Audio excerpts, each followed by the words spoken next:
Ladies and gentlemen, boys and girls, welcome to a very special live stream, a multi-stream, if you will, as we are streaming on the Nick Beasley Show YouTube channel and the Herb and Raj Podcast YouTube channel simultaneously, and their Twitter as well. So if you're on their Twitter, make sure to join us over on either YouTube channel. Make sure to like the videos, subscribe to both channels if you haven't already. Herb, why don't you tell the people what you've been up to since this is the first time you're on my channel? Well, first off, appreciate you guys having us on, man. No problem. Great honor, and very, very happy to be here. Even if Raj had to come along with us, that's fine. For the summer, we mostly cover Alabama stuff, Alabama football, whatever. But for the summer, we've actually had some other teams on and trying to do that, talk to them. So we actually started with an LSU person, Daily Joy, if you've seen her on Twitter. So talked a little LSU football, did some Texas, Tennessee, and tomorrow Ole Miss. So that's kind of how our summer goes. So it's a fun time, man. Looking forward to some good conversations tonight. Yeah, I've enjoyed watching y'all stuff. Rodney, unlike me, they're not going to clown you for being an LSU fan or a Cowboys fan, although you need to make changes on both sides. But it's okay. It's okay. We are here to talk about college football and NFL football. So let's get into the first topic. Yep. Which is Arch Manning expectations. Let's go to Raj. Raj, what is your expectation for Arch Manning this year? Well, I don't know if I share the expectations like all these other college pundits out here thinking that Arch Manning is going to rule the world the entire season and Texas is going to go undefeated and win a natty and all this other type of stuff. I feel like he's going to have some bumps in the road. I mean, his first game they're playing in Columbus at Ohio State, defending national champions. Even though they lost some pieces on defense, they've still got a good coaching staff. They're going to have a good squad. Still have, I hate to bring his name up, but they still have Caleb Downs back there who's going to be hunting for some interceptions. A few other tough games. The name that should not be mentioned. The name that should be, I know. A few other tough games on the schedule. So right now, personally, I just feel like his name is carrying everything. But at the end of the season, will he be in the Heisman contention and think? I think he has a good chance to do that. And I think he's got some good weapons around him, especially with Ryan Wingo coming back. So I'm looking for good things for Arch. I think he's going to have a really, really good season. All right. Herb, what is your expectation for Arch Manning? I don't know how he can live up to the hype. I mean, I've never seen a guy as projected, number one draft pick, topping the Heisman odds. And, you've started a handful of games. And this is his first year going through the full SEC schedule. So we did a Texas preview like we were talking about earlier. And when we were going through, our Texas guest couldn't be there, so we kind of broke it down anyway.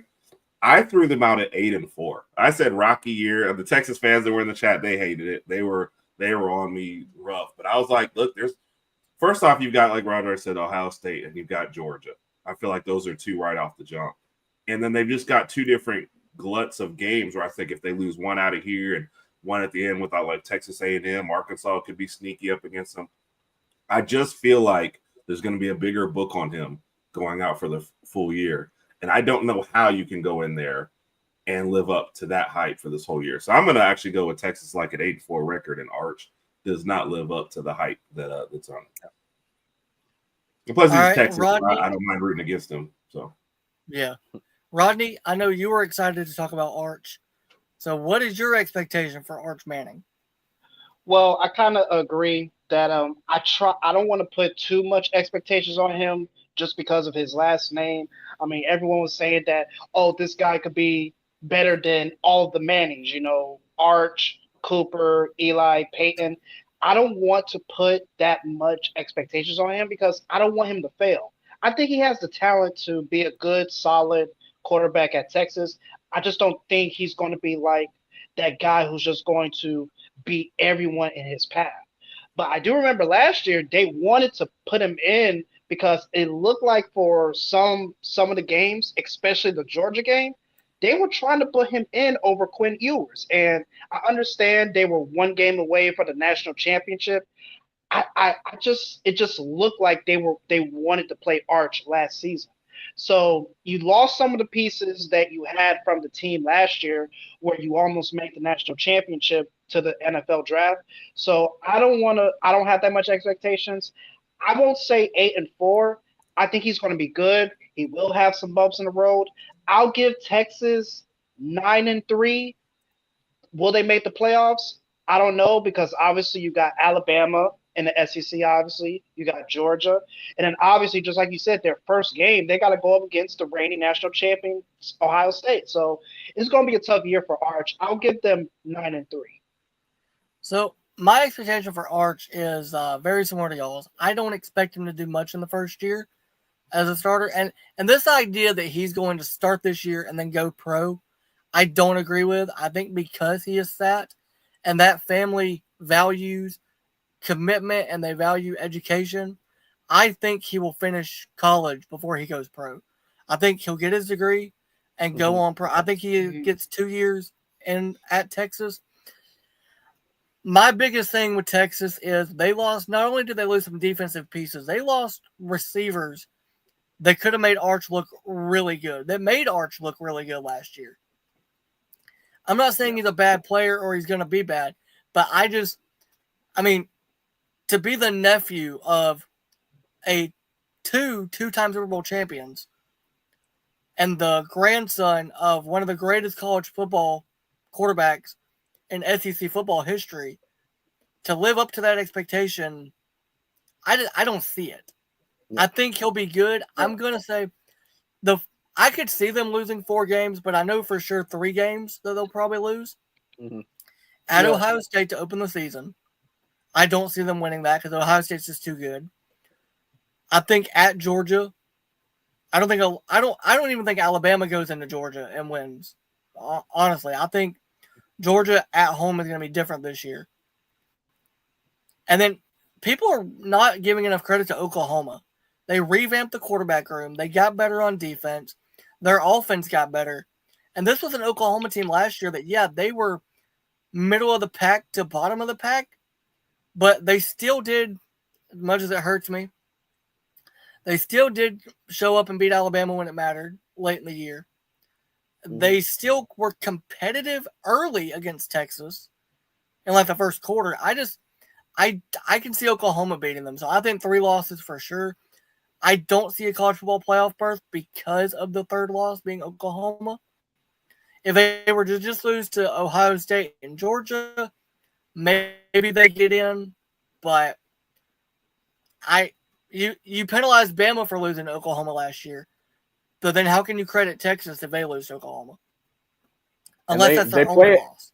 And they play at Florida too, I think, in Gainesville too, like in sometime in Florida's October. So that could be an interesting game as well. So Florida's going to be good as well. We have some comments here. Yeah. We have Georgia Bulldogs football podcast. Oh, great. That's a friend of ours. That's Randy. That's one of our really good friends. Georgia Bulldogs. He said, Arch has to show me. Mm-hmm. He also commented, all Arch is to me right now is the guy Jalen Walker. That is funny. Yeah. And then I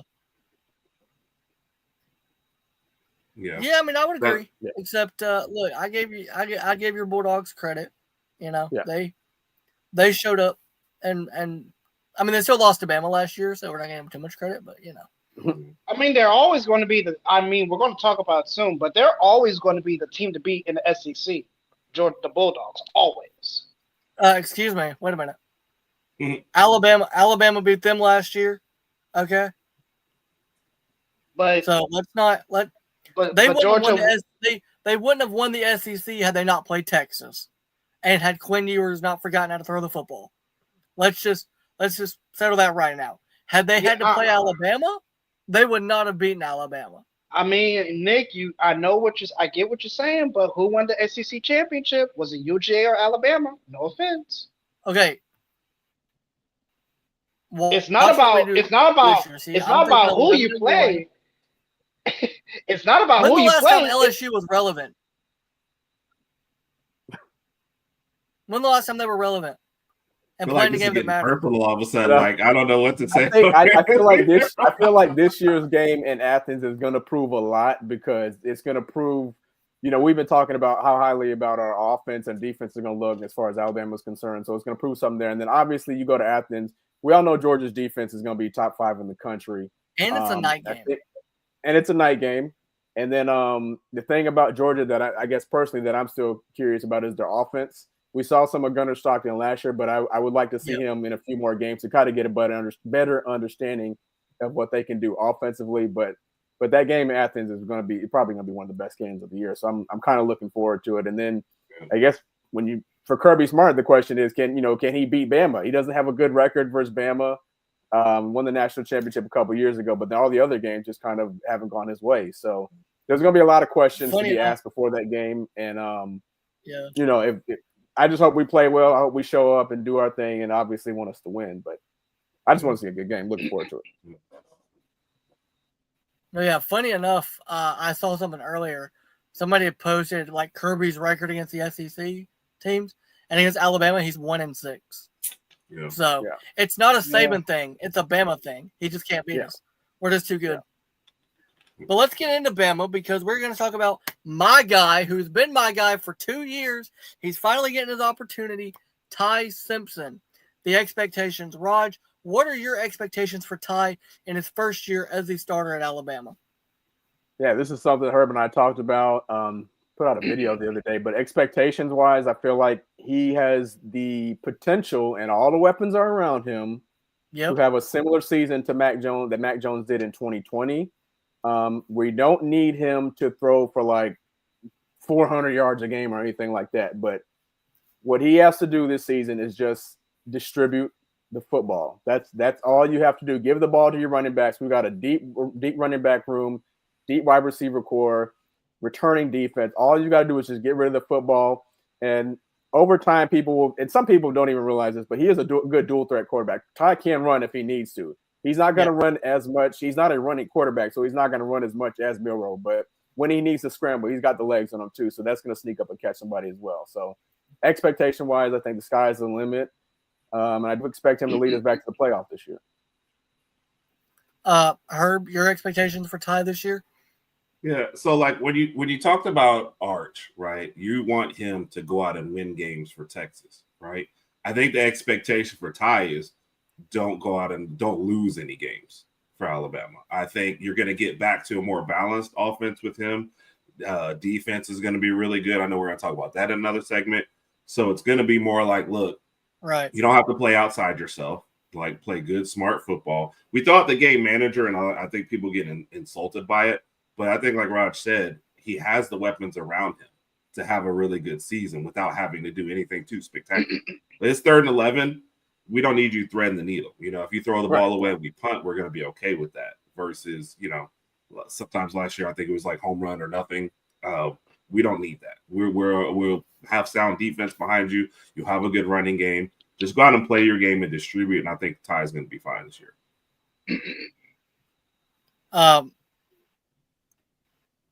LSU fan, Rodney, your expectations for Ty this year? I'm just saying, we have a quarterback. I feel like they've had this conversation a lot. I try. Well, obviously, since I'm not a Bama fan, I won't have too much to say. But I will say the biggest thing that I have to say for Ty Simpson expectations, as long as he can win games, he doesn't need to have killer stats to to win games. As long as he can win the games, and for Nick's sanity, play better than Jalen Milroe. Because for the fans that have been on the show, if you know the things that Jalen Milroe has done to my partner Nick, then you will understand why I say hopefully he has a better season than what Jalen Milroe did last year. And Jalen Milroe, if he had played, go ahead, Mr. Alabama. I think if he would have played better, y'all probably could have made the playoffs. It's not just me that had an issue with Milroe. It's several Alabama fans that didn't like what Milroe did on the field last year. It's a lot. Not just me. It just took some fans longer to get there. I was there in the Texas game 2 years ago when we lost to Texas at Bryant Denny Stadium. That's when I lost faith in Milroe. Yeah. And As long as he can play better, as long as he can play better than Jalen Milroe did last year, I think he'll be fine. Is he going to be a Heisman candidate? It's too hard to say. It's too soon. Too soon. Yeah, my expectation for Ty is simple. It's play, complimentary football. Don't turn the ball over. Make good decisions. Rely on your running game because you've got a running back by committee. And also, you've got one of the best wide receivers in college football last year in Ryan Williams. And you've got the kid that transferred in from Miami. So just rely on those guys. Trust what the coaches are telling you. Because I do think that the system that DeBoer is going to imply in this season will be better fit for Ty than it was for Milroe, because Ty, similar to Michael Penix Jr., can move, but he's not a mobile quarterback. He's more of a pocket passer. And the term game manager, I think that's a compliment to guys, because who's the greatest game manager of all time? Tom Brady. Tom Brady. And he won 7 Super Bowls because of it. I just said Tom Brady. You just repeated what I said. Well, I wouldn't say that he was a game manager. I would say that Tom Brady was a game. He was a game changer. Like if you look at Tom Brady, he changed the game for a lot of the games that he was in, because he's the most clutch quarterback of all time for a reason. So I would say he's a game changer, not a game manager. What is the true definition of game manager? Like, what is it? It just seems like I would say you don't have to be. You don't have to be one or the other, though. You can be a game manager and still be clutch. There are plenty of Alabama quarterbacks that did that. So I think I agree with that. Ryan Grubbs is the key this year. Yeah. So I think with Tom Brady, they never really gave him any great weapons, outside of like Gronk. Everybody else you're kind of thinking wasn't that great. So that's why he was more of a game manager. They weren't, until they had Randy Moss that one year, they weren't really an explosive offense. They were like defense, special teams, sound, and Tom Brady just didn't make mistakes. That's why he gets like the game manager. But it's not, like you said, it's not an insult. Then when it came time for the clutch to make a play, Tom Brady was going to make a play. So I think you could be both. Similar to what Mac Jones did in 2020 for us. And that was arguably, in my opinion, the hardest season that any Alabama quarterback had to go through, because there was no non-conference games. It was all, conference, the COVID thing with no fans. I mean, I really believe that Mac, I think if he went to a better situation, would be a better NFL quarterback. I love the situation he's in now with San Francisco. Even though he's the backup, he will learn so much from Kyle Shanahan and Brock Purdy about how to be a pro. So I'm very glad he's in that locker room. Now, I'm going to switch gears here. We were gonna cover one thing, but we're gonna switch to a different one. Thanks to a comment that said Rodney's getting attacked. So we're gonna go to Rodney's team. LS who, because they don't matter to us. It don't matter where it's at or what time of day it is. Right. We're gonna win. Rodney, I would just like to say we're very happy to be here, man. And we appreciate you, Rodney. The comments of the host don't necessarily reflect those of the guests. Like we appreciate you guys. Man, he's turned into Pat McAfee. Herb over here saying what Pat says. Just because they said it doesn't mean I agree with it. No, hey. I'm not trying to get kicked off the show on our first time. No, you're good, man. Hey, it's Rodney knows at this point. Like it's just our back and forth banter. He brought up the Milroe thing, so I got to throw some shots in. But Rodney, since this is your team, although I don't know why, because you live in Georgia, so you'd think you'd be a Georgia fan. But I'm just saying they win more, to be fair. But LSU expectations, Rodney. What are your expectations for Garrett Nussmeier and Brian Kelly, who should have been fired last year? I really don't like Brian Kelly because I really forgot his name, but the LSU, the player that got hurt in the with the team, and he's currently in the wheelchair right now. I totally forgot his name. After that situation, I lost all respect for Brian Kelly, and I agree he should have been fired last year. But going into this season, I don't have that many expectations. We're not going to make the playoffs, obviously, because the SEC is stacked. Alabama, Georgia, Texas, all these other teams. We're not going to make the playoffs. So I will say, record-wise, I'll be happy if we can win more than 7, 8 games. But obviously, the team I'm really going to pay attention to is obviously the Bulldogs because I want to see how far the Bulldogs are going to make it in the playoffs. They're going to make the playoffs, obviously. I'm not worried about that. It's just So that. wait a minute. Hold on. Are you an LSU fan or a Georgia fan? You just switched on us mid I'm topic. looking at the thing that says LSU expectations. We cut out the number 3 thing just so we could get to LSU, and now we jumping straight to Georgia. Georgia's not even part of the topic tonight because you're an LSU fan, I thought. Did you not tell me you were an LSU fan when we met? All right, you said look, you're an LSU and a Dallas Cowboys fan. Now you're jumping to Georgia. Look. Okay, expectations is I will be happy if LSU can win more than 7 games. I think you're underrating them, man. I think you're severely. I have them around 8-4, 9-3 on the high end, but 8-4. I mean, the first game of the season at Clemson, I don't know if y'all will be able to pull that one off. Then you play, I think, Florida, 2 weeks later, right? That could be, again, we just mentioned them playing, I forgot what Texas, but that could be an interesting game. OU's supposed to be better this year, so I don't know. I would say 8-4 for LSU. And obviously, I'm gonna catch hell when I say this, and I already know. If we can beat Alabama this year, then I'll be very happy. Oh no, hold on. Not gonna happen. Let's not get not crazy. Gonna happen.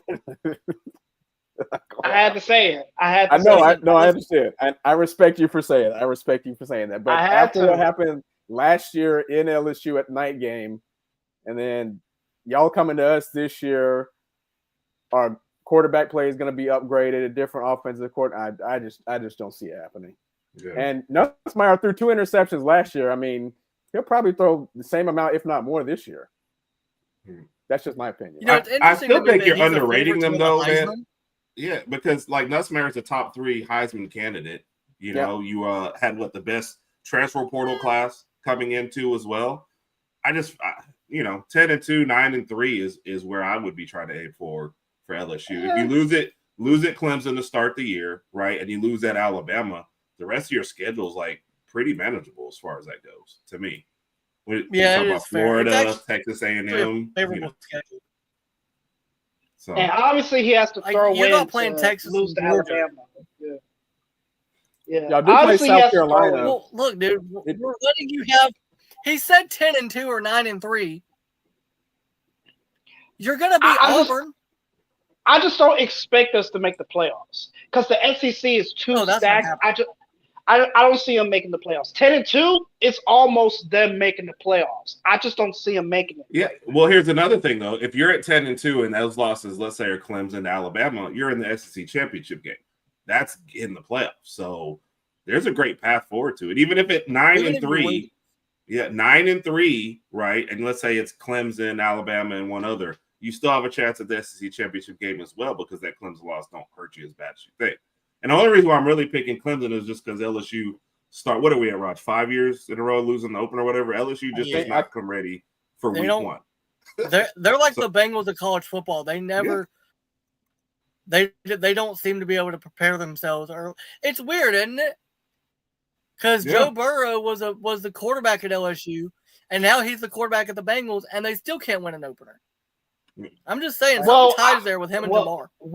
Well, don't blame Joe Burrow. It's not his fault. It's Mike, and we're going to talk about it in a second about the Bengals. It's not Joe Burrow's fault. It's the Bengals organization's fault. Oh, definitely. No, yeah, we'll get to the Bengals, but we're going to get to the real topic. I could see them honestly. Gonna be nice to you, Rodney. I could see LSU going 9-3. I really could. Yeah. Because like Herb said, their roster got better. Their receiving core got better. Their running backs got a lot better. And Garrett Nussmeier gets a bad rap, but he actually is a good quarterback when he has competent coaching. The only thing I think could stop LSU is Alabama and Brian Kelly's coaching. It's the only 2 things I think stop LSU. If Brian Kelly can figure out how to coach in the SEC, I think y'all have a legit chance of making the championship. Because y'all were, even after we beat y'all, it was a tie between us and LSU for the SEC championship game there for a while. And that was after after Milroe ran over you and embarrassed you. And was the only real good game that he played last year. Well, guess what? Even after Alabama beat LSU, none of us made the SEC championship. It was Texas and Georgia. Hey, we don't talk about it, okay? So, Rodney, let me ask you a question. How much longer do you see Brian Kelly at LSU? 1 year. I will give him 1 to 2 years. 1 to 2 years. I'll give him more. If I will say this, if he does not make the playoffs this year or next year, he's gone. Yeah. I'll say that. I think that's a fair statement with all the competition. Yeah, with all the competition and NIL, transfer portal, et cetera, like everybody's expectations, especially in the SEC, are pretty high. So you gotta, you have the LSU tradition, so you got to get up in the playoffs somehow. So I can see that. Yeah, Coach Juan already has them losing the bowl game too. He's like, forget all this. 8-5. Wait, is that 8-5 with a bowl win? That's what the bowl loss. I guess that could be a bowl win. Yeah. Well, I don't know. We actually have. So I'm going to add this to the stage here. So we have the printed schedule. So let's see. Clemson's a loss. Tech, you'll beat Louisiana Tech. So that's a win for you. Good job. You should. Well, I say you should beat Florida, but I actually trust Lagway more than I do Nussmeier. Because Lagway is more of a playmaker and really more athletic. Yeah. You'll beat Southeast Louisiana. So you might be 2-2 going into the Ole Miss game. I don't know what Ole Miss will be because they're without Jackson Dart and they lost a lot of pieces. So you could beat them. That's what I was going to say. I don't know what to gauge on Ole Miss right now because they just feel like they're going to have a fresh start this year. So we're actually talking about that tomorrow night, so we can get a little insight there.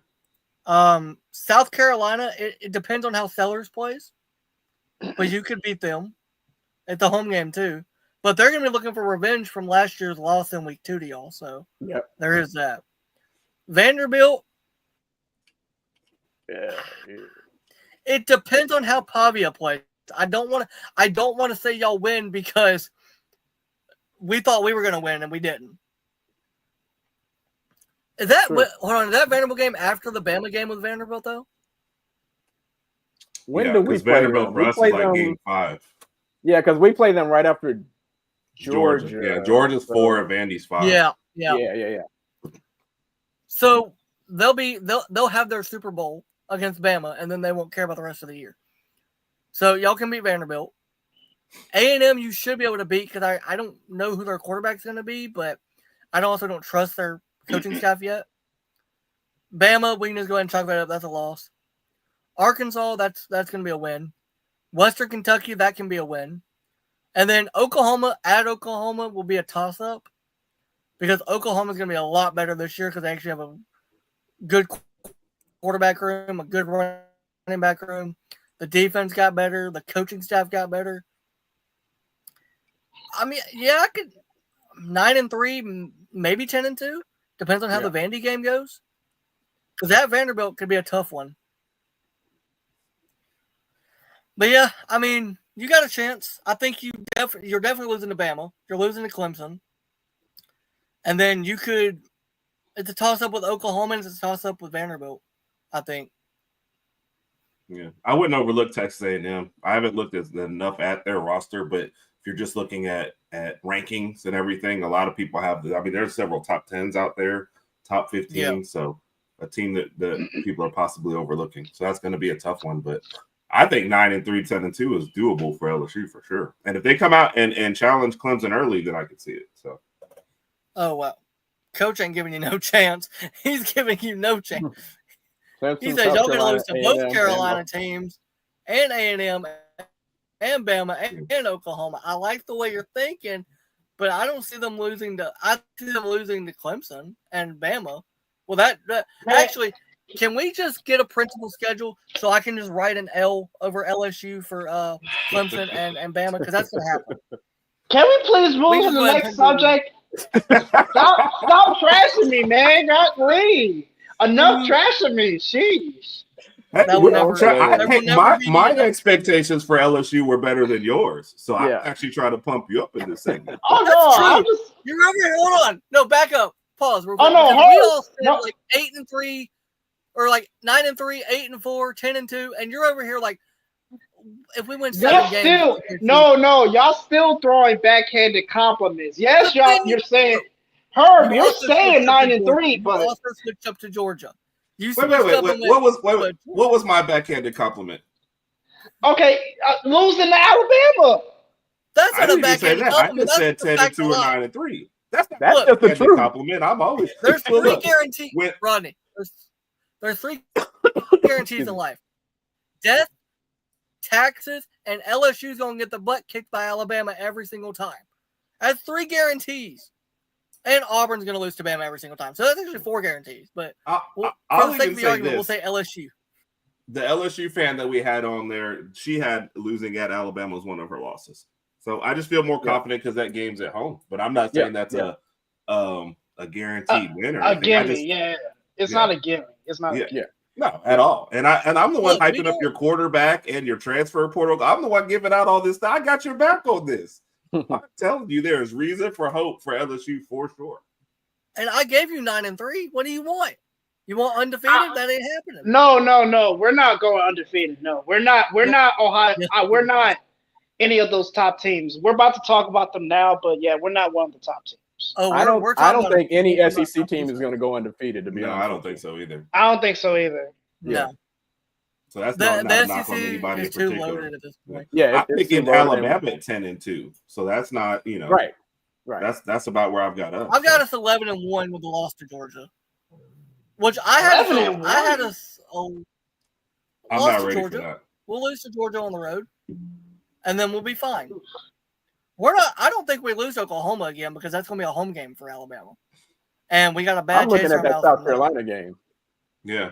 There's 3 road games that I'm worried about. Too. At South Carolina, at Georgia, at Auburn. Those are the 3 games I'm worried about for Bama. But let's look at, speaking of Alabama, the Alabama defense. Now, this is where Herb and Raj can really come in because, as I was explaining to them before we went live, when it comes to the offseason, I focus more of my attention on the NFL because there's more mainstream news. I do still watch a bunch of college football stuff. I watch all the Bama Standard stuff on the Bama Standard Network. I watch all of Herb and Raj's stuff. But let's talk about this Alabama defense. I think the front 7 itself is got to be the best front 7 in the country, in my opinion. Yeah. Our back end, our safeties and corners aren't the best. I think Ohio State's got the best. But I think our front 7 are a difference-making group for Alabama. So my question to you, Raj, is your expectations for this Alabama defense and one player on the defense you're looking forward to making that jump in year 2 under DeBoer. Expectation-wise, is I feel like we should end up as a top 5 defense, maybe even top 3 defense by the end of the year. I'm super excited about our DB room, cornerbacks, and our safety. Having Bray Hubbard come back. If we can keep Keon Sabb healthy throughout the season, I think that'll be a huge help for us. Damani Jackson, Red Morgan, guys like that. Dijon Lee, of course, the 5-star we got out of, I believe it's California. He could, if it depends on how much playing time he gets, but he'll be huge once he gets in the mix there. Our front 4. I guess to answer your question, the guy who I'm seeing to make the big jump is LT Overton. I want to say he had 2 or 3 sacks last year, but I'm looking more on the higher end, like 6, maybe even 7 this year. The one thing that I want to see from our defense is, can we stop the run game and can we stop mobile quarterbacks a little better than we did last year? Because if you look at some of those games that we lost that we shouldn't have lost, they had mobile quarterbacks that were just running all over us, and for some reason we just could not pick up on things. So if we can kind of make those adjustments there, and that's something I would like to see. When we play Florida State, just get on that early on. I think we could see some really, really good things out of the defense this year. I agree. Herb, for you, your expectations for the defense, and then one player on the defense you're looking forward to making that jump under DeBoer. So, and Rod picked the biggest one. LT Overton has a chance to play himself into the first round if he has a great year and finishes a little bit more. I'm actually excited for our secondary, man. I think we might have the best safety tandem with Keon Sabb and Bray Hubbard back there. You add in Devontae Jackson, Zay Gibson on the edges. We've got good depth. Rob just mentioned a guy like Dijon Lee probably on any other team would get in and get a start, but they're kind of just because of the people in front of him. And if you look at last year, especially down the stretch, the defense didn't lose those games. Even in the Oklahoma game, you're like 24-3. Yeah, well, the offense gave up 2 touchdowns to start the second half. The defense didn't lose games, and now with another year under Kane Womack's system, I think they're going to be better. So I echo Raj. I think top 3 for sure is attainable, and I think they'll be able to win some games. So you should not be posting. Randy always does this at the game. He tries to bait you a little bit. He always does the woe and me Georgia stuff, especially if you're talking about Alabama. He wants to take the. I noticed it, and I was like, should I just pop it up and just get the reaction real quick? He does this on our show, so it's a little bit of bait he tries to do. So if you're talking about Alabama, he's gonna talk about Georgia. Nick Saban used to call it rat poisoning, but since we have DeBoer, we call it husky droppings. Cat Pool coined that term. So shout out to Cat, but we call them husky droppings, and that's what Randy just did. So we know Georgia's going to have a top 5 defense. We get it. We'll see it when the season starts. So he likes to take the shine off if you're talking about Bama. That's why. It's a true Georgia fan. Well, it's because he knows that they can't beat Alabama. Yeah. They know Kirby can't beat him, so they gotta find something to talk about. But Rodney, for you, the Alabama defense, one guy to look out for, and then your expectations. I would obviously agree with Raj and Herb. LT Overton, I think he has the potential. If he can play up to the expectations that some people will have on him, I'll say he could be early second, depending on how many sacks he can get and how much pressure he can get on to the opposing quarterbacks. I'll give him early second or maybe middle, could be top first round. And I would say the attention for Alabama's defense is obviously going to be the front seven. Obviously, that's going to be where I think the attention is going to be in the trenches. Stopping the run, get out the opposing quarterbacks, and you guys will do good. And I will say for the entire country, I'll give Alabama top 5, top 3 maybe, but I'll definitely give them top 5. I agree. I'm gonna say so. My expectation on the defense is obviously like Raj said, is stopping the quarterback run. We struggled with that last year. Yeah. As you were saying, some of the games we lost that we shouldn't have lost. I thought of one of them. I said it under my breath. Don't know if you heard it, but I said Vanderbilt. We should not have lost that game, but we couldn't stop Pavia. And the Oklahoma game, Herb, I hate that you brought it up because it reminded me. I literally saw a flashback of Jalen Milroe throwing an interception. Yeah. That's literally what I saw. So I don't love that you brought that game up. The defense was on the field for the first interception, but they started at like the 5-yard line or whatever. And then the second one was a pick 6. Otherwise, Oklahoma did nothing the whole second half. We gave them like 200 yards rushing in the first half, and we're still only down 10-3. Your offense has to do something at some point. Well, it was similar to the thing for the Tennessee game. When we played Tennessee, we had them shut out 3-0 at halftime. I'm like, all right, okay, offense just has to do something, but they never could muster up any. They couldn't figure it out. Yeah, so. For most of the South Carolina game too, our defense played great in that game. They even shut down Lenore Sellers. Our offense just couldn't get anything going. So I'm hopeful that I'm not hopeful. I know it will be. The offense will be more productive this year because we'll be more balanced. And we'll get back to running the ball and actually playing up to the Bama standard, which is run the ball and play defense.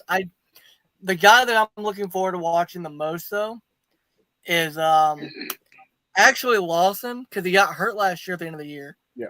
I think this year coming back, he is going to make a huge impact. Obviously, he's the leader of that front seven, and I think had he not got hurt, he probably would have went pro, but he got banged up, wanted to come back. He came back.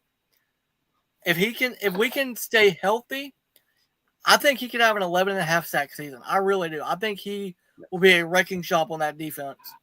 And him, LT Overton, and Tim Keenan, who somebody said in the chat, Those three are the reason I think our front seven are the best. Is the best front seven in college football. Yeah. Jahad Campbell led us last year with 5 sacks, and I just feel like with the guys you just mentioned, Nick, Overton, Keenan, and Deontay Lawson, a couple of guys can get 6 or 7. We could spread it around a little bit. So I'm looking forward to it. We're going to move down a little bit, skip over a couple segments here. We're going to go to team to beat in college football. Now, what I mean by that is the team that you guys think this year will be the best team and will hold the standard of college football, and you have to beat them to win the championship. So let's start with Raj. Raj, who is your team to beat in college football? Here we go. I know. Here it is. So to answer your question, you said in order to win a natty, you have to beat this team, right? Yes. I feel like saying us is just too biased, so I'm not going to do that now. I'll let somebody else say that. But I'll say Georgia. I mean, they're the defending SEC champions. I'll give them that. They're going to have a smoother path to the playoff this year because they play all those road games they had last year. They're playing at home now.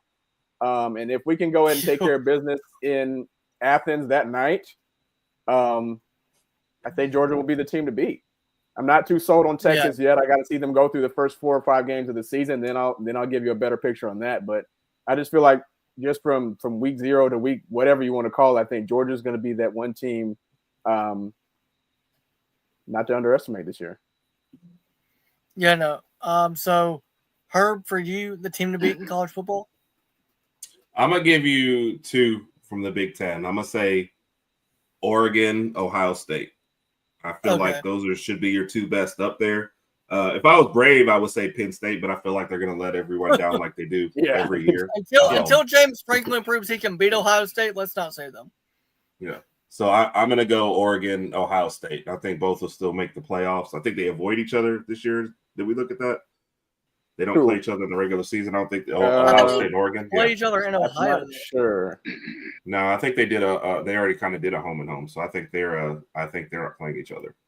So I'm gonna go with those 2. They might, I think they did one when Oregon was on the Pac-12 still. Yeah. So those are my 2. Yeah. Okay. So Rodney, your team to beat in college football. We know who it's not gonna be. So who's it gonna be? Because I know who it ain't. Okay, so for my teams, I actually got 2 as well, just like what Herb said. So I'm going to do a team in the SEC, and I'm going to do a team outside the SEC. So the SEC team, obviously, it's going to be Georgia. I mean, it's obviously not hard to say, obviously, since they're the reigning SEC champions. In the SEC, obviously, they're going to be the team to beat in the entire conference. They're going to make the playoffs, and obviously, they're going to be arguably, right now, you can pretty much almost check them to be in the SEC championship because that's just how good Georgia has always been. I mean, don't forget, this is a team that was back-to-back national champions. So, obviously, you got to put that in perspective into every college season. I mean, Kirby Smart knows how to win. He's a back-to-back national champion. So, obviously, in the SEC, it's the Bulldogs. And in the outside the SEC, I mean, it's a no-brainer. It's going to be Ohio State. I mean, every single year from what I remember, I've never seen a year that Ohio State has not been a good team. Literally every single year, Ohio State has a good team year after year after year after year, even going back to the years that Urban Meyer was the head coach and when they had Ezekiel Elliott on that team. They have always been a good team. And going into this year, they're the national champions. Obviously, everyone's going to gut after them, going to come after them. They want the national championship. But I just think it's going to be Ohio State outside the SEC. And in general, I got Ohio State as the team to beat just in general. And don't forget, for all you Ohio State fans, y'all were going after Ryan Day to get fired because y'all lost to Michigan last year. And look what happened. Look what happened. Y'all won the national championship. So yeah, but that wasn't because of Ryan Day. That was because of the roster. All he had to do was get out the way and let them boys play. That was not. If he didn't win the national championship, he's getting fired. So players definitely make games. No disrespect to him. Hey, y'all won the national title. I wish Alabama had spent $20 million on the roster last year and we won. I would be singing everybody's prayer. I wouldn't even care. So shout out to Ohio State and respect to the champs, but I don't think Ryan Day proved he's a great coach with that run. No, yeah. So mine is going to be a surprise because I'm not going to say a Big Ten school or an SEC school because hold on. I respect the Big Ten and I respect the SEC, but I feel like those schools are going to cancel each other out, especially if they do the new seeding the way they're planning to do it. So my team to beat actually is, and I cannot believe I'm saying this, and it's going to make me throw up a little bit in my mouth when I do it, so I apologize. Clemson. I think Notre Dame could be the team to beat because hold on. They've got the easiest path because their schedule is terrible. They've got the easiest schedule in the world. They play nobody. But also, I believe in Marcus Freeman as a head coach. And I think this year, they're just going to be a little bit more talented on the defense and the offensive line than they were last year. The only question mark they really have is at quarterback. And I think the kid that they've got now that's going to be starting is actually better than Riley Leonard was last year. I love Riley. But I do think he's a better player and better fit for that system. I think Notre Dame could honestly be the team to beat. Now, I'm biased. I want to say Alabama because it's Ala-freaking-Bama. Are you kidding me? Mm-hmm. And I noticed y'all have already pulled up the Notre Dame schedule. Okay, at Miami. Yeah, that's a win. Cam Ward isn't there, so yeah. That's a win. Carson Beck time. Yeah, I don't trust Carson Beck. Beck. Although, hey, you know what? Carson Beck did cheat on his girlfriend in the offseason, so maybe that's going to elevate him to a new height. I don't know. I'm just saying. Rodney said, I can't believe you brought that up to start. I want that to be on the ESPN graphic. Exactly. Hey, if you cheat on your girlfriend, you're going to have a heck of a season. At the bottom of the screen, it said transferred to Miami, cheated on girlfriend. That's going to be on the start first game. Please, honestly, if they beat Notre Dame, I want that to be the Sports Center headline of the night. Carson Beck throws for 500 yards after cheating on girlfriend. Yeah. So did cheating on your girlfriend help you really focus and throw for 500 yards tonight? Yeah. Imagine he says yes. Imagine he goes, yep, it did. I encourage it. But listen, Carson, football before hose, baby. Last year, Carson Beck threw for about 3,500 yards. So if he can hit 4,000 this year, Nick proved it. We know why. He's single. I'm just saying. Hey, when you're single, you have one single motivation, and that is football. So I'm just saying. You know what? Ryan Williams needs to stay single. Because he's great. Come on, man. He needs to just stay single, have no off-the-field obligation. That man's name is Hollywood. He definitely has off the field. He definitely has off-the-field entanglements. Yeah, he's going to be a billionaire. You all right, Rodney? You good down there, man? Yeah, I'm good. I can barely hear y'all talking because Rodney's laughing so loud. So I hate it for y'all because y'all have headphones in, so I know it's painful. But so A&M could be a toss-up. That's possible that they lose that game. Purdue's going to be Purdue's a win to get them out of there. Arkansas probably be a win. Boise's going to be a win because they don't have Ashton Genty this year. NC State will probably be a win. USC is going to be a win. Boston College is going to be a win. They lost their quarterback to Florida State. Yeah, but they took one. Navy should be a win. Pittsburgh, 11-1 is what I'm saying. They basically front-loaded their schedule. Like, all their tough games are September. If they can survive September with maybe one loss or whatever, then I think they'll be good for the rest of the season. Well, the only loss I see is the A&M loss, maybe, but that's a home game. Yeah. So, I don't know. Yeah. Miami can get them just because it's the first game. I think Notre Dame's the better team, but those first games. Miami if Carson Beck just goes out there gunslinging and throwing the ball around. Removed her. Uh-oh. I was removing one of the schedules and it kicked. He's going to make a joke about it when he comes back. My bad. If he comes back. Yeah, he'll be back. He's gonna make Oh, a joke crap. about it. Right? I didn't realize. Oh Lord. I didn't Uh-oh. realize by kicking a schedule it kicks out the person that put the schedule there. My bad. Oh, well, Lord. okay. All I right. feel Well, bad what I now. was saying was if Carson Beck No. comes out there gunslinging through that first game against Notre Dame, My bad, then Miami will Herb. have a chance to win. Like, I kicked was the my point schedule that and bad? it ended up- Like, dang. No, I kicked the schedule out for the LSU schedule. I kicked it out of the studio and it ended up knocking you out. I didn't realize Herb, the StreamYard kicks out everybody. Don't. You know what, Herb? Herb's He out. kicked you out. He kicked you out because you're faithful to your wife. That's why he kicked Oh, you out. my yeah. bad. My bad. Oh my Yeah, if you would God. cheat, you'd be allowed here. Oh, my goodness. Oh my God. Oh man. But no, I think I had the biggest. I guess hot take is Notre Dame. Notre Dame. I Yeah, just- that's interesting, but I see that. It's just because they don't play in a conference, so it's not like they have a hard road to the playoff. Right. They just got to win out. So Yep. And now they Yeah, can Notre get a Dame Dame first should be in round the bye. playoff The way like they every do it. year. Yeah. Yeah. we know if they do the seeding the way they're thinking of doing it, they're gonna load it with SEC versus Big Ten anyway to knock those teams out. Yeah. So.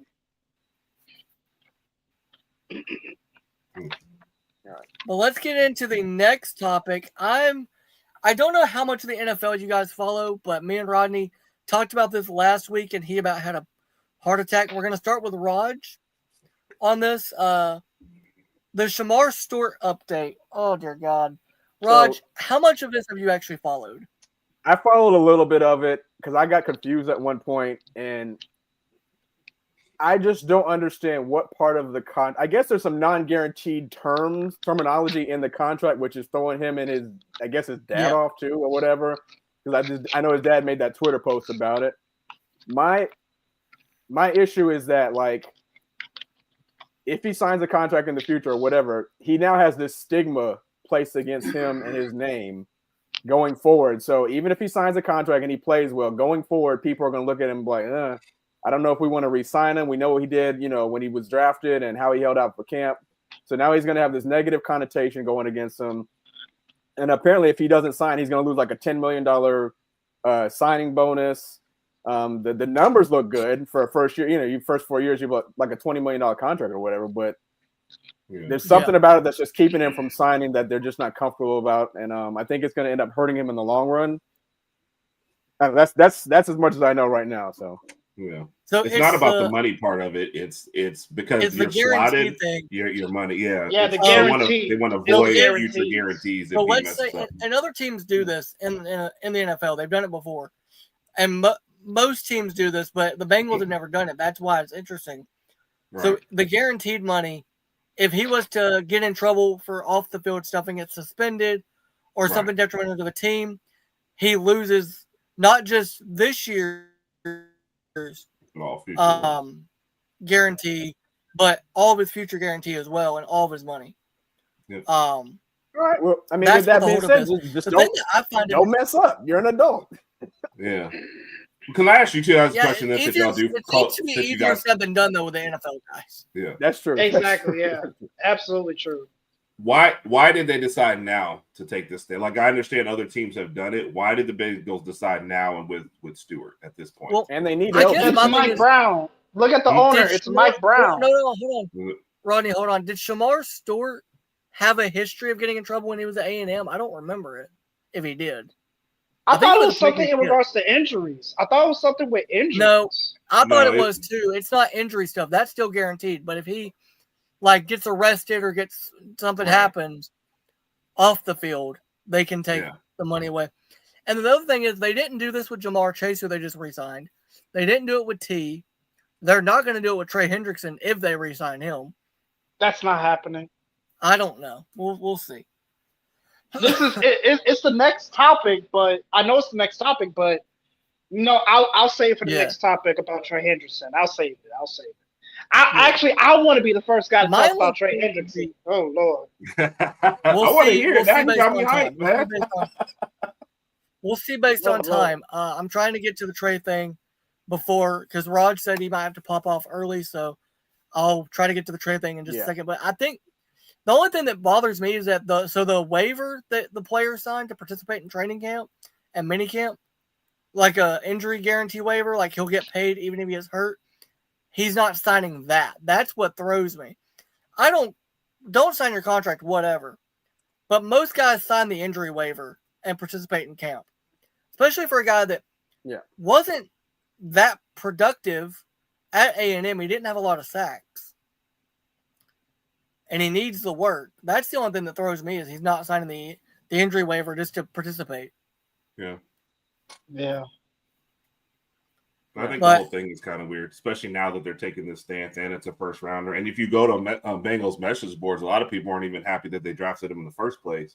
So he definitely needs. No, they all wanted. A lot of them wanted the guy that the Falcons got out of Tennessee, James Pierce. A lot of them wanted James Pierce. Oh, okay. Gotcha. But let's get into the next topic because Rodney brought it up. Now I don't know if I'm gonna let Rodney start. Because he may take 20 minutes. That, man. I'm hyped for Rodney. He may take 20 minutes, and we may only have 5 I'm down with it. Oh, no, I promise. I won't take long. Let's go. All right, Rodney. I'm going to time you. Trey Hendrickson, still not extended. Did not go to minicamp. Probably not going to be at training camp if I had to guess. I think this is legit. He's not showing up till he gets a contract. Yeah. Rodney. I don't blame him. Don't take up all of Rod's time because we have limited time here. Mike Brown, you are a stupid imbecile. This is the only good defensive player you have. Whoa. Yes. The comments of some do not reflect the comments of all. Mike Brown, I think you're a great guy, and if you want to hire me, it's going to cost you $100 million. Hold up. Time out. Because look at that defense, man. Who was the only player on that defense that did something? Trey Hendrickson, but you spent all your money on the offense, over $200 million on Joe Burrow, over $150 million on Jamar Chase, over $120 on T. Higgins. Yes, they deserve the money. I'm not taking it away from them. They're arguably the best receiving duo in the league, but you spent You spent almost all your money on the offense. Mike Brown, you've been in this game for over 40 years. Your dad was in the league. Your dad created the team. How in the hell do you not know? Do not spend all of your money on the offense. This is a PG show. Come on, Mike Brown. Rodney's clip should be on YouTube. This was my email. Yeah. I like that. Come on. It's so accurate. It's so accurate. This is the league leader in sacks. Did he lead the league in sacks twice? 2 years in a row? Yes, he did. Okay. Come on, Mike Brown. Mike Brown was all pro last year. Sign the man. Sign him. Yeah. Come on, man. They can't afford him. Hey, Trey Hendrickson. If you want a team, Trey Hendrickson. If you want a team, I know a team that you can go to. Don't say Dallas. Do not contaminate that man with Dallas. You also got to sign Michael Parsons. No, Detroit. If you want a team with a great defense, go to Detroit. Go to Detroit. You can come to my Dolphins. I don't know if we have the money. Yeah, exactly. Come to the Dolphins. We need defense, actually. We need a defense. We need defense. We're going to lose Jalen Ramsey. We need defense. All right. You done, Rodney? You got that off your chest? Yeah, I'm good. Okay. I'm good. Let's go to Raj. Raj, your take on Hendrickson still not being signed. I am 1,000% agree with everything that Rodney just said. He was the one shining light on your defense. He was all pro last year. He is worth the money. You can't keep going into every season thinking we're just going to outscore everybody. We're going to let Burrow take all these hits, and we'll just keep our fingers crossed and see what happens. Eventually, Burrow's going to take another hit. He's going to have another injury-filled season. You got to build up that defense if you want to compete and make it to the playoffs. Give Hendrickson his money. He earned it. He deserved it. If you got to shave off the money you're giving to some of these offensive players, then you have to have a sit down and just talk to them like, look, we can't give you that much. We can get close, but we just can't give you that much. That's what you have to do as an owner, as a GM. So figure it out. Burrow said he would take a pay cut to pay Trey. Yeah. But they haven't went to him yet about it. He said he would take a pay cut to pay all three of the guys. So he got two of them paid. I'm hopeful Trey gets paid, but if he doesn't, Miami will happily offer you a contract. We're about to lose Jalen Ramsey. We'll figure something out. Anyway, Yeah. we need a defense. Herb, your take on the Hendrickson still not extended? It doesn't surprise me. They, they had the league leader in sacks last year, and the defense was still terrible. So what they decided was we're going to pay every offensive player possible. They haven't got any real great depth at that wide receiver position, to replace the top two guys. So they just decided to go all in on that. They're basically saying we don't care about the defense, and they better pray because Joe Burrow is hurt like every other year. So you better pray that he makes it through this year after making it through last year. But I mean, you had the passing yards leader, the touchdown leader didn't get the triple crown, and you still didn't make the playoffs. And now you're saying we're going to let our best defensive player walk out. So it doesn't surprise me because it's the Bengals. It's a terrible strategy, but hey, if that's it's Mike Brown, the cheapest owner in the league. Hold on though. Mike Brown is still the owner because he's still alive. He's not running the organization. It's his daughter doing it. It's not even him. It's a terrible strategy. It's not. I mean, you're putting too much on. Hey, if one person is out, you're done. Yeah. So you can't ignore the other side of the ball forever. Right. Yeah. I mean, look, I think Rodney said exactly. I think Rodney said what we were all feeling. I felt bad for Herb and Raj because y'all have earbuds in, and I felt like my eardrums got busted with his yelling. I was good with it. He wasn't wrong. He wasn't wrong. But now y'all know why I picked him as my co-host. He's very passionate. And when he's passionate about something, he lets it come out. So he's a good co-host to have. Although sometimes I wonder if this is going to work long term or not. We're figuring it out. Question: Have you and Randy ever watched the Alabama LSU game together? Me and Rodney, no. Yeah, okay. And we probably don't need to because it will not go well for him. Okay. You know what? Even better. This year, Rodney, we're gonna live stream our reactions together to Alabama putting belt to ass to LSU. Because that would just be fun for me. Rodney, how do you feel about that? Let's put a dub on it, Nick. So you want to do it? You want to put dub. yourself through? Put a dub on it. Let's put a dub. Want to put yourself through that? You know what, Rodney? I respect that you want to put yourself through that, but I can't put you through that. I can't make you do that. Oh, well, you know what? You're going to have so much – you better hope LSU's good this year because I don't see the Cowboys being any better. That's what sucks. He's an LSU fan and a Cowboys fan. So he really gets the short end of the stick both ways. He doesn't get any happiness during football season, which as a Dolphins fan, I don't either. So there's that. Yeah, which is why Alabama is the right team to root for because they're always going to be successful. Facts. Whatever. All right, so okay, Rodney, now you're taking it personal. Let's get into this next to last segment. Raj, I hope you can stick around for a few more minutes just for this. Yeah. Even if it's just for the last segment here or one of the last. Yeah. The team to beat in the NFL. Raj, who is your team to beat in the NFL? I'm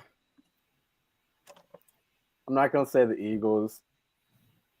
Is it crazy to say the Commanders will make another deep playoff run this year? Not if they get. They're going for it. At least. It depends. It depends if they get Terry McLaurin extended and make him happy. Yeah. Because right now he's not showing up to anything either.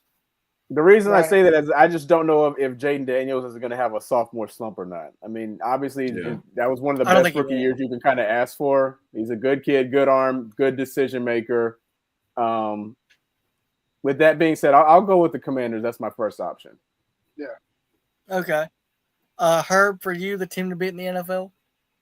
I'm skipping the obvious Chiefs, Eagles, even though that's probably where I'd go. I'm gonna give you the two teams that if it's not now, I'm not. You might be missing. I'm gonna go Bills, Lions. These are two teams that kind of need to get it done. I think the Bills in the regular season have Kansas City's number, but they're gonna have to get it done in the playoffs. Right. Actually, you know what? I'm throwing out the Bills. I'm going Ravens. I'm going Okay. Ravens in the AFC instead. Okay. I'm going Ravens. Yeah, because everything I just said about the Bills actually applies to Ravens. If y'all don't get it done now, especially you just signed Henry to that contract, so what you got 2 years of what you have right here. If they don't get it done now, I don't know that you're going to find that time again. Yeah. Yeah. No, And Detroit, you just lost agree. both your coordinators, so you better, we Figure have it that out. fans, you know how that goes. Yeah. So they better figure it out. So I'm going to go Ravens in Detroit. Agreed. Before we get to Rodney real quick, there was just some breaking news from the NFL. Tom Pelissero tweeted that safety Deshaun Elliott has signed a 2-year, $12.5 million extension with the Steelers, $9.21 million guaranteed. I don't think he's worth that. I've seen him play. He's a good player, but I feel like that's a bit of an overpay. And my other question is, you still have to pay TJ Watt. Stop paying other players and pay the face of your franchise. Yep. But Rodney, for you, the team to beat in the NFL, and it better not be. You better not say the Cowboys, or I will kick you out of this. You seriously think I'm one of them hypocritical Cowboys fans? Hell no. So honestly, yes.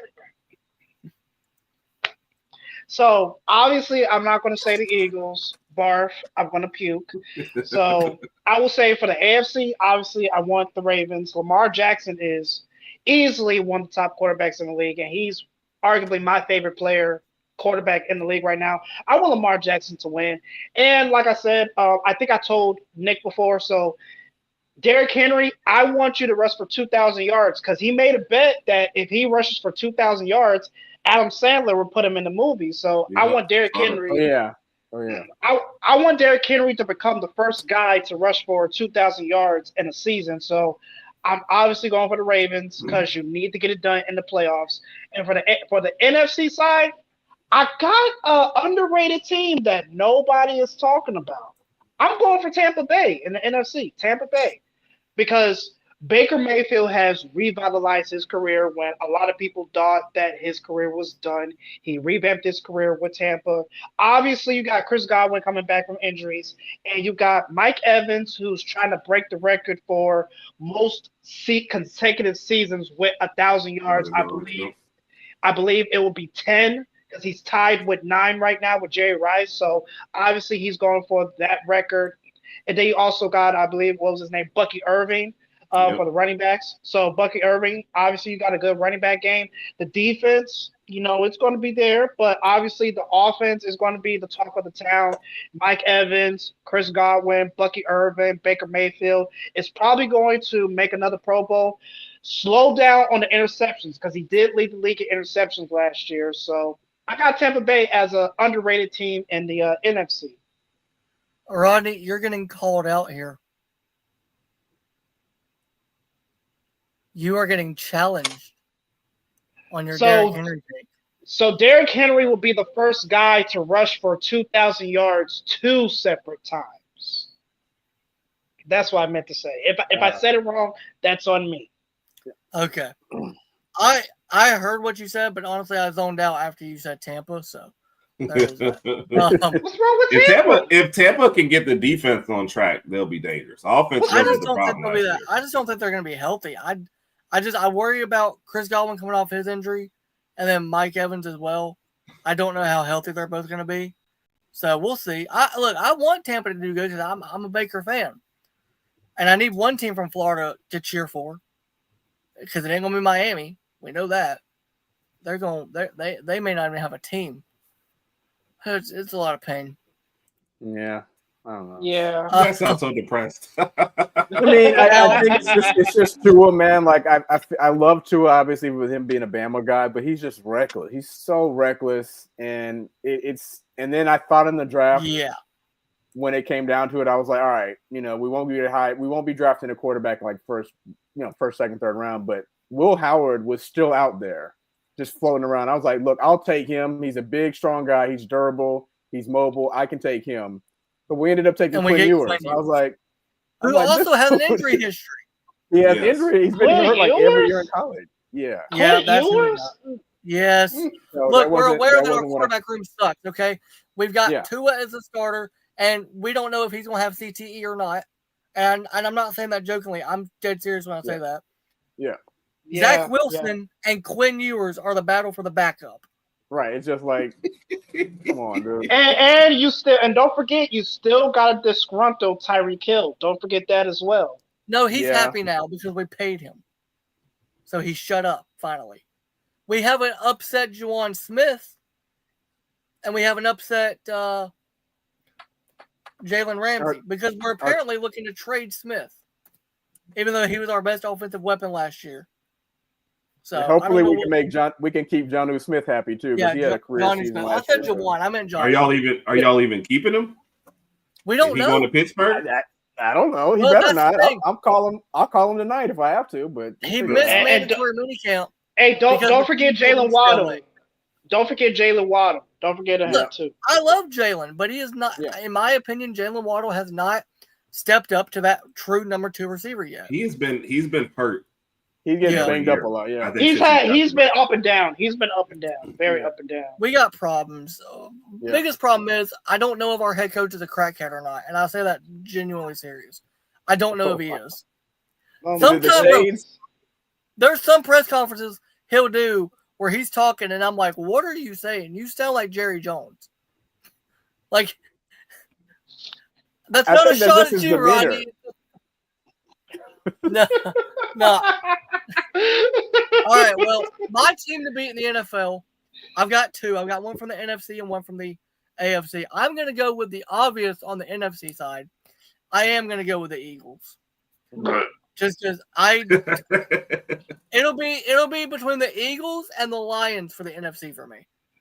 Whichever team's healthier at the end of the year, I think is the team that wins the NFC. For the AFC, Rodney mentioned the team in the NFC everybody's sleeping on. Here's a team from the AFC that everybody's sleeping on. Oh no. I know where you're going. Please don't do it. I know where you're going. The Chargers. No. Okay, never mind. Okay, never I wasn't mind. expecting that one. Never All right. mind. I wasn't expecting that. Because I here's the wasn't thing. expecting Hold on, Rodney. They got- Who are you thinking? Who are you thinking, Rodney? Your God savior Bo Nix and the Denver Broncos. Hey, listen. Hey, I hold want on. to trust Bo. What I say about Bo Nix before the draft? Yeah. What I say about Bo Rob Nix? said Bo Nix would be the best quarterback out of that draft class. Thank you. I said Thank that. you. But he's Thank not. you. I said He's the same not. thing, and He's not. Yes, he is. It's Jaden Daniels. Jaden It's Daniels had a Jaden better- Jaden Daniels. Daniels is the better athlete, but Bo Nix is the better pure passer. That's now you're splitting hairs. Hold on, You're changing the argument. You're moving the Hold goalpost. on. Watch what Caleb Williams does with Ben Johnson. Watch. I'm gonna Oh, watch come Caleb Williams on. get slaughtered behind that offensive line that ain't gonna be able to block for him because they're either They- all old or they're all second stringers a year. But they ago. improved. They improved, though. They improved. Man. They're all old or second stringers a year ago. And besides, are we sure that Caleb can even see over the offensive line? This is like catching a lot of strays kind of show. Like, hey, Hey, look, we Caleb are a Williams is no-filter flipping show. through We're a YouTube no-filter and show. getting his name thrown in the dirt like that. But I was gonna say the Broncos at first just to annoy Rodney, but I genuinely think the Chargers could win the AFC West No. because No. their defense got hold on. No. Hear me out. Their defense got better. Their offense got a lot better, including getting receivers for Herbert, and they got a really good running back in Najee Harris. People wrote him off in Pittsburgh, but he's still a very good, reliable back when healthy. And by the way, what does Jim Harbaugh love to do more than anything? Run the Annoy football people. and play physical defense. Run the ball. Run the ball. I think the Chargers, because I've always liked Herbert, I think the Chargers could take a step, maybe not win the AFC West, but I think they could end up definitely in the playoffs, and they can make a run. I think they can make a legit. If Justin Herbert doesn't throw 4 interceptions in the playoffs, then I think they'll be fine. Hey. Now Trevor Lawrence threw 4 interceptions in a playoff game, okay? and he came back and won it. Justin can do the same thing. But this year, he actually has more receivers to rely on other than Ladd McConkey. They drafted Trey Harris out of Ole Miss, who, when healthy, is a very good receiver. They've got a pretty good defense. And Jim Harbaugh is a really good football coach. Yes, he is. Yeah. And I actually think, to your point, I think the Broncos take a step back because I think they lost too many pieces on the offense. I think they take a step back. Now, I'm not saying Bo does. I think Bo is going to have a great year. But I think the offense as a whole takes a step back. And the defense, we don't know what they're going to look like because, yes, they signed 2 former 49ers, but those guys weren't healthy last year. They got hurt. What are they going to look like coming off injury? Is Nick Bedino going to be able to replicate the same year that he had last year this year? I don't think so. But there you still got the reigning defensive player of the year in Patrick Surtain II. You still got him. Okay, cool. Look, I love Pat. I'm a boy. I love Pat. Yeah. But it takes, as we pointed out with the Bengals, it takes more than one guy to run the defense. True.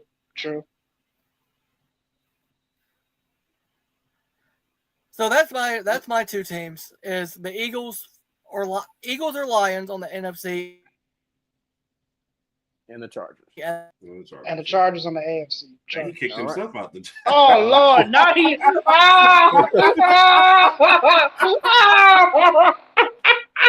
Oh, Lord. Wow. He can't even blame us. None of us has the power to do that. Oh, my God.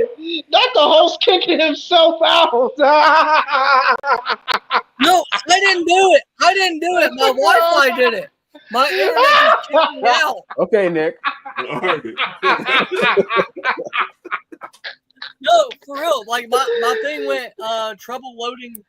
Like it froze for a minute, and then my screen went trouble loading stream. I was like, all right, well, okay. Apparently, somebody didn't like my take on the Chargers. Apparently, YouTube decided to try to shut this whole thing down. I'm about to say the only person who's got power to do that. I'm just not saying. Before this happens again, Nick. Before this happens again, let's go. And Raj has got to leave. Let's go ahead and get to the last topic before anything happens. NFL training camp preview. Are going to start with Raj, and then I guess go to me because apparently my computer will kick me out. I'm going to be honest, man. My eyes. I'm curious to see what happens with this quarterback situation in Cleveland. We all know. I know. Yeah. I'm not going to go into all the Shedeur Sanders stuff and all that. I'm just really curious. I'm not a Cleveland Browns fan. I'm just curious to see who starts week 1. I feel like Shedeur, if he has a good camp, could start. I feel like it could be almost anybody, well, other than Deshaun Watson and maybe Kenny Pickett. Maybe Gabriel gets in there. Maybe Flack. I don't know. I'm just curious to see how it all plays out and what their team looks like mid-season. I don't know who's going to be throwing the ball to Jerry Jeudy. Obviously, Jerry Jeudy had a career year last year. Jameis Winston was just hooking him up. I don't know if he'll be able to duplicate it this year because I don't know who's going to be throwing him the ball. So. Yeah, no. For me, I'm looking at it, and I'm looking at the Carolina Panthers. It's year 3 for Bryce Young. It's year 2 under Dave Canales. They added Ted McKillen out of Arizona. I think that's how you say his last name. They've got, personally, my favorite receiver in the NFL right now, Xavier Legette. Little Bayou boy in South Carolina. I like it. He talked about eating raccoon, and he's a good player. They've got J.C. Horn on the defense. They've got a very good team, and I think they could. I think this is the make or break year for Bryce. I think he had the struggle last year. They benched him. He came back. He played a lot better. It feels like the offense is back to level base. And I think Dave Canales will be able to help Bryce a lot. I think this is Bryce's make or break year, and I think Bryce is going to shine this year. I honestly think we'll look back at that draft class, 2 years ago, and say that Bryce ends up being the better one out of all of them. I think Bryce will end up being the best quarterback out of that draft class. Well, I'm not as high on CJ Stroud anymore. Well, Caleb went number 1 overall last year, and I think he's going to be the worst quarterback in that draft class. So I'm not high on Caleb Williams at all. And it's not a Caleb thing. It's not a Caleb thing. It's a Chicago Bears thing. Yeah, they've never proven under any coaching staff that they can develop a quarterback. So until I see it, I'm not going to believe that they do it. But let's go to Herb. Herb, what team are you looking forward to in NFL training camp, which I think kicks off in a week or so for some of these teams? Rod stole the best situation. What's going on with the quarterbacks in Cleveland is clearly number one. I'm surprised he picked something good. So I'm going to go with Aaron Rodgers finally landing in Pittsburgh, and how does this whole thing mesh? Because I think Pittsburgh's going to be in the exact same position again as they were last year. They're going to make the playoffs and lose in the first round. So was the headache really, really worth it? But that's the other situation I'm watching. And I know it's going to be a situation. He's going to come out there. This is when you got kicked off. He was laughing and pointing, and he was okay. He was enjoying. I just now saw the comment. Well, I don't know how that happened. My computer literally just the Wi-Fi stopped, and then it just kicked me out. And I feel like Rodney had something to do with it. Yeah. I really do. Rodney's like, I didn't do nothing. I'm innocent. But he was the one that didn't like my Chargers take, so I'm just saying. Sorry to interrupt you, man. Something did come up, so I gotta go ahead and remove myself right now. But I appreciate you guys for letting me be on. Yeah. Sorry about that, guys. No, you're good. Right, we're on the last segment as well, so you're good. Okay. All right, appreciate y'all. Have a good one, Raj. All right. See you, bud. Rodney, your team. Okay. So I have two teams that probably no one said yet here. So obviously the first team is the Bears. So I really want to see what does Ben Johnson have in store for obviously Caleb Williams. I want if you saw what Ben Johnson did with Jared Goff. So Jared Goff, his weaknesses, he couldn't handle the pressure, he couldn't get the ball out quickly. He used that as a strength, and Jared Goff arguably was a top 5 quarterback statistically. Let me rephrase that. Statistically, he was arguably top 5. So obviously I want to see, Ben Johnson do work with Caleb Williams, and hopefully Caleb Williams can become the first quarterback in Bears history to throw for 4,000 yards. So I really hope Caleb Williams can get that done. Number one. And the second team that I am looking forward to in the training camp, I was going to say the Browns, but that's already been spoken of. Pittsburgh has already been said, with the Aaron Rodgers fiasco. A second team that I will say that no one has said, and I don't think none of y'all have thought about it, I'm going for Minnesota because J.J. McCarthy. Can J.J. McCarthy stay healthy? That's the biggest thing with Minnesota. Can he stay healthy going into the regular season? Because you saw what he did in Michigan. He did win a national championship with Jim Harbaugh. So we know what he did in the college game, but can he get it done in his quote unquote rookie season?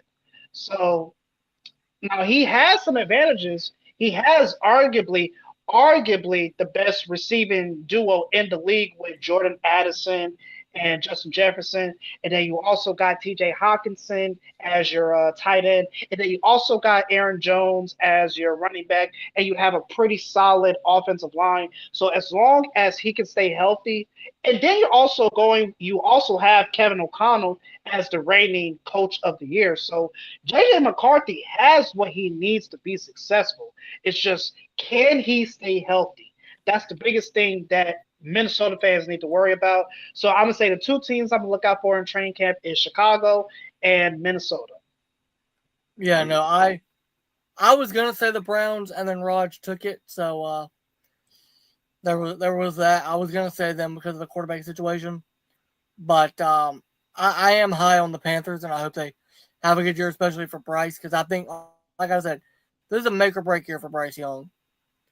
I think either he earns that second contract, or he's either released after this year, or they let him play out and end up as a free agent in 2 years anyway. That is our last topic of the night. So, thank you to Herb and Raj for both joining, for being part of this. It was a lot of fun. Really enjoyed getting to talk to you, getting to talk to Raj. Great. I'm thankful that Raj was able to stay for all the topics. I was a little worried with time crunch on his end, but it worked out. We were all able to make it work. I don't know how StreamYard decided to kick me out of my own stream that I'm the host of. Oh, I mean, have you ever heard of that? You never heard of that? I gotta go back and watch the stream just to see his laugh because I know he was dying. I know he was. I don't know you how made that happened. point and then you were just gone, and none of us has the power to do it. So we're like, if no, you didn't come back, I don't have the power. we can't even end the stream if you don't come back. So we're just here. We can't. Well, that's the other thing. I was sitting there for a minute and I was like, wait a minute, did it just end it? Or they're still going and it's just going to go until I get back in? So honestly though, to be fair, y'all are multi-streaming on y'all's channel. So is it possible that y'all were able to cut me out? Nope. I think Rodney. Nope. Rodney I think I can cut it out on my own. My hands are up in the air, Nick. I swear. Bro, sometimes I don't know, because you didn't like my take on the Chargers, and that's when it happened. Man, that's your opinion. That's your opinion. The timing was great. It was fantastic. It literally kicks me out, and I'm like, wait a minute. I knew when I came back that Rodney was going to be dying. I thought he was going to be on the floor dying, laughing, and we weren't going to see him for a minute. We could just hear him laughing. But no, thank you to Herb. Thank you to Raj for being on the podcast. Appreciate y'all wanting to also multi-stream onto y'all's channel to bring in more viewers, get more eyes on us. Make sure, guys, if you are not subscribed to Herb and Raj podcast on YouTube, make sure to go hit that subscribe button. Watch all of their content. They're two great brothers that absolutely love football, mainly Alabama football, because that's what's important in football is Alabama football. You know, LSU is somewhere, but they're not important. Rodney, this is not. This ain't me. Rodney, you know what it is. Every time we're on stream, I got to bring it up. It's either the Cowboys or the LSU. But you confused me tonight when you started talking about Georgia out of nowhere. Yeah. But nah, man, you know I appreciate you, and you're a great co-host. Herb, I appreciate you taking the time and being on. Raj as well, I appreciate him being on. So make sure to give him my thanks from me, and I'll text him here in a little bit as well. I'm gonna tell him you guys just thanked me, and then you guys were glad. Okay. No, I'll be like, just tell him, be like, yeah, they said after the stream, and he's gonna see it because we're still live. They said after the stream they were glad that Raj had to leave early. Yeah, that's what I'm gonna tell him. But he's gonna go. He expects that from me. Herb, tell the people where they can find you if they don't know where to find you. Yep. So you see our Twitter handles right there, Raj_Herb, or said the Herb and Raj podcast on YouTube. We stream live every week, 8 p.m. on Tuesdays Central Standard Time. Got an Ole Miss guest coming on tomorrow night, talk a little Ole Miss football. And I also want to say it too, man. We seriously do appreciate you guys having us on here, man. This has been a lot of fun. Definitely call us anytime. But man, it's been a good Monday night, man. So we appreciate it. We appreciate the opportunity. Yeah, no, same here. I appreciate. Obviously, I've reached out to y'all a couple times before. We were finally able to figure something out to where we could get together and do something. So much love to you and Raj for coming on, taking the time out of y'all schedules, because I know you both work full-time jobs plus do the podcast, and it's not easy doing it every night. We do it once a week, And I think if we tried to do it more than that, I think we'd end up just hating ourselves afterwards. We usually do ours on Tuesday night, but for 2 reasons, we moved it to Monday. Main reason being it just worked out better for y'all's schedule that we moved it to Monday. Right, And the second reason is Wednesday's my birthday, so I didn't want to have to do a podcast on Tuesday night because I think my family's got something planned, but I'm really hoping they don't because I don't want to celebrate my birthday. I just want to be left alone with no. Like, I even told my family, I'm like, don't call me, don't text me, my phone's off. Don't contact me. I'm not going to answer. I'm texting you at 12:01. Yeah, I'm texting you too. It's 12:01. Ronnie, your number's blocked. Oh, cool. Dang. Yeah. Ronnie, if you text me 12:01, your number's blocked, dog. We'll be 12:01 my time, so 1 o'clock your time, so you may be asleep for all we know. Probably, maybe. Hopefully. But no, I appreciate you guys being on. Ronnie, tell the people where they can find you if they don't know yet. Obviously, they can find you here every week. But aside from that, you have your own channel. So go ahead and plug it as well. Yes, so I have my Instagram, RJK_forever2. Occasionally, I'll be posting some sports videos and some hot takes as well. My Instagram, and then also my TikTok, RJK4ever4. And yeah, follow me on TikTok and Instagram. All right, guys, and this has been a Monday night podcast. We will not be back tomorrow night. We will be off tomorrow night, Rodney, so you're good there. No podcast. We'll be back next Tuesday, hopefully with some, contract positive news about the Bengals. Probably not, but we'll see. Thank you guys for watching. Make sure to hit the like button. Make sure to subscribe to the channel. Completely free to do so, and I will never ask anybody to pay to watch any of my content. We do have a Patreon for $1 though, but I barely post on it as it is. So if you want to join it, you can. But until football season, you're probably not going to see much on there. Just being honest with you.